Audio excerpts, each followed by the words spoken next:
গরম গরম রুটি আর সাথে হলো খাসির মাংস বড় বড় করে আলু দিয়ে আর রসুন দিয়ে রান্না করেছিলাম। আর খাতি যে কী স্বাদ হয়েছে রুটির সাথে এরকম আলু একটুখানি ভাঙিয়ে নিয়ে একটু ঝোল দিয়ে খাতি যে কী স্বাদ লাগছিল তার কি কব। সত্যি কথা, সে খাতি মাংসটাও সে সেরমের স্বাদ হইল। আর এদিকে সাথে হলো একটু মাংসও নিচ্ছি, একটু ঝোল একটু আলু নিয়ে খাতি আরও মজা।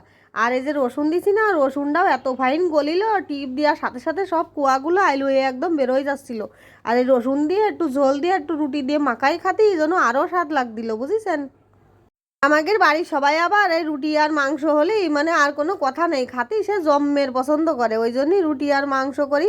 আর যদি একটু মাংসের মানে ঝোল টোল থেকে যায় সেই দিন আবার রুটি তৈরি করি। অনেক সময় কিন্তু মাংস রান্না করলে ঝোল একটু আলু থেকে যায়, তা আমি আবার ফেলে ঠেলে দিই নে, হ্যাঁ একটুখানি রুটি বানাই দিলি ছেলে পেলে খুব মজা করে খায়, সাথে আমরাও খুব মজা করে খাই। আর আমার কাছে খুব পছন্দের একটা খাবার রুটি আর মাংস।